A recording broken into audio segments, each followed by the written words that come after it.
रवि भाई साहब, आज किसान संसद के 2 दिन पूरे हो चुके हैं और कल एक बीजेपी नेत्री है जो सांसद है उसने किसानों को मौका लेकर, क्या लगता है? देखिए, पुरानी कहावत है, बोला भाई विनाश काले विपरीत बुद्धि। जब आदमी का विनाश शुरू होता है तो फिर वो इस तरह से बोलता है जैसे मीनाक्षी लेखी जी बोल रही हैं या खट्टर जी बोलते हैं या भाजपा के तमाम नेता बोलते हैं। तो मैं तो इनको इतनी बात कहना चाहूँगा कि जो बोलना है वो बोलिए। ये देश की जनता देख रही है और सूद समेत हिसाब करेंगे। आज तक ये वही कुनबा है जिसने जवान दिए हैं बॉर्डर के लिए, ये वही कुनबा है जिसने खिलाड़ी दिए हैं देश का नाम रोशन करने के लिए, और ये वही कुनबा है जो अपने हाथ गाड़ करके अन्न देता है। हमने हिसाब किए बिना आज तक किसी को छोड़ा नहीं। ये बात मोदी सरकार को कान खोल करके सुन लेनी चाहिए। कृषि मंत्री तो कह रहे हैं कि हम बातचीत के लिए तैयार हैं, तो कहाँ पे चला हुआ? नहीं, कृषि मंत्री केवल कहते हैं कि हम बातचीत करने के लिए तैयार हैं, लेकिन कोई संयुक्त किसान मोर्चा से कोई बातचीत के लिए कोई लेटर जारी हुआ? सरकार है या सर्कस है कि मीडिया में कुछ भी बोल लेंगे? दूसरी बात, वो बार बार जो मीडिया के माध्यम से भी प्रस्ताव दे रहे हैं, उस प्रस्ताव में भी वो केवल और केवल शर्त के साथ बातचीत करना। वो कह रहे हैं कि काले कानूनों की वापसी को छोड़ करके अगर और कोई आपका प्रस्ताव है तो दीजिए, और कोई हमारे पास है नहीं। हमारे पास एक ही प्रस्ताव है, कानून वापिस हो, एमएसपी को वैधानिक अधिकार दिया जाए। कल जो पहला दिन था जी जी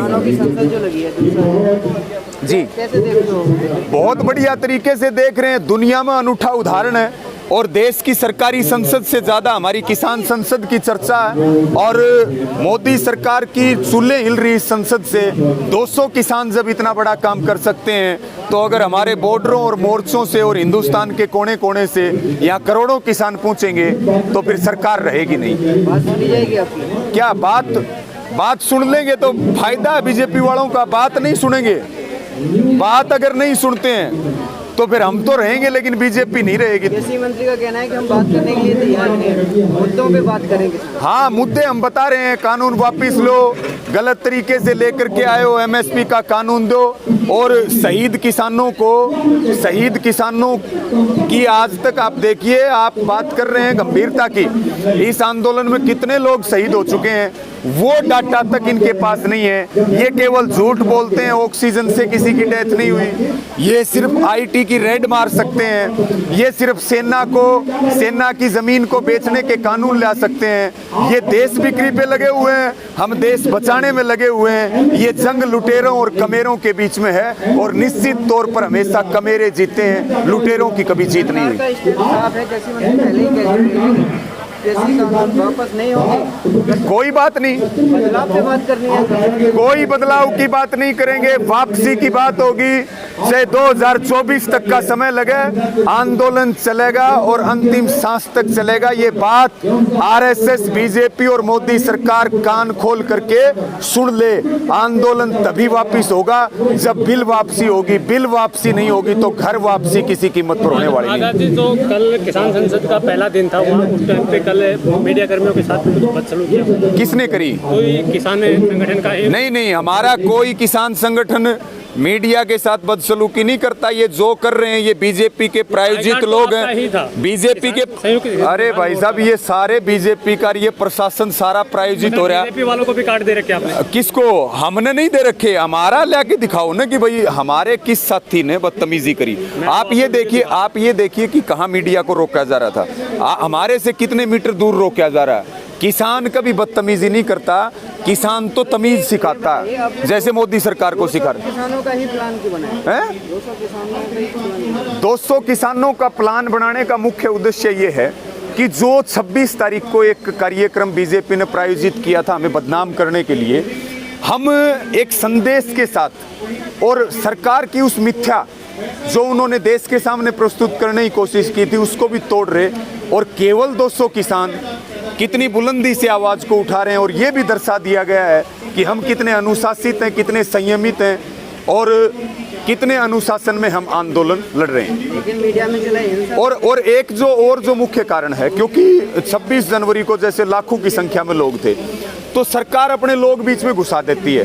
तो हमें अपने आंदोलन को बड़ा मजबूत रखना है और इस तरह का सरकार कोई लाभ ना उठा पाए, ये संख्या सीमित रखने का एक ये भी बहुत बड़ा एजेंडा है। आज आपका दूसरा दिन है जी, जनता से क्या कहना चाहोगे? जनता से हम यही कहना चाहेंगे कि भाई अब ये जन आंदोलन बन गया, बहुत शांति के साथ इस आंदोलन में सहयोग करें।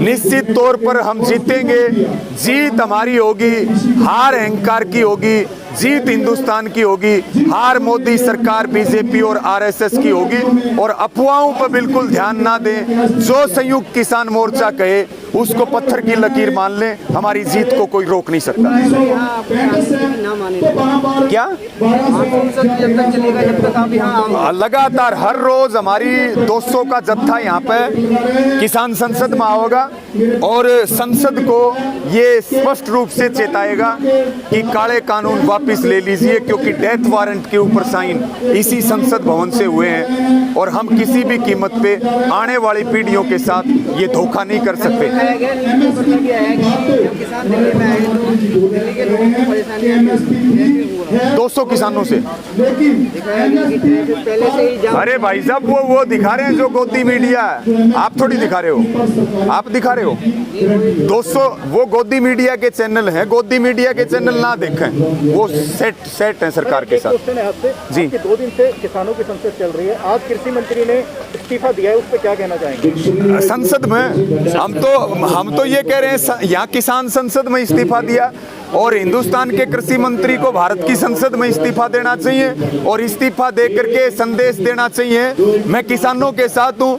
उनकी 7 पुश्तों की जिम्मेवारी इस देश की जनता की है, मान सम्मान कम नहीं होने देंगे, नहीं तो नरेंद्र तोमर जी लिख के ले लें, अगली बार वो सदन के सदस्य नहीं मिलेंगे। आचार्य जी, आपसे एक आखिरी सवाल है। जी। आप पे क्रांतिकारी विचारों के नाम से जाने जाते हैं और जहाँ तक देखने को मिला है हरियाणा में सबसे ज्यादा बार जेल में आप जा चुके हैं। जी। तो ये एक्सपीरियंस कैसा लगता है? देखिए, इस आंदोलन में मुझे 3 बार जेल जाना पड़ा और करीब 1 महीना में जेल में रहा और सरकार कोशिश करती है हौसले तोड़ने की, सरकार मुकदमे बना करके कोशिश करती है युवाओं को ये संदेश देने का कि अगर आप भी आंदोलन में जुटे तो इन जैसा हाल होगा। लेकिन मैं निश्चित तौर पे कह सकता हूं कि ना जेलें, ना मुकदमे, ना लाठी डंडे, ना गोला बारूद हमारे रास्ते नहीं रोक सकते।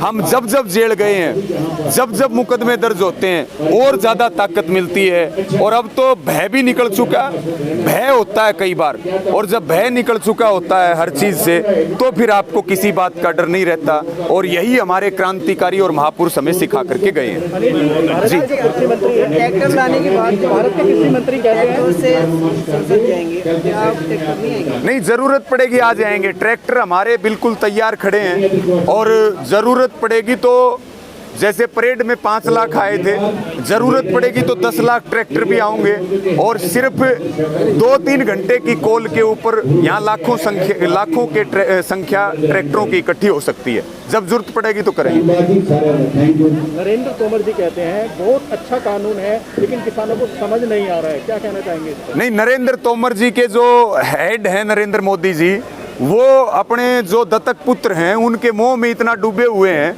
और मोदी जी जो काम कर रहे हैं वो तानाशाही के रूप में काम कर रहे हैं। तो जब मोदी जी नहीं बोल सकते तो तोमर जी की क्या औकात है? वो तो जो बोलेंगे अडानी अंबानी बोलेंगे। वो हैं इस देश की सरकार को चलाने वाले अडानी अंबानी हैं, मोदी केवल एक चेहरा है।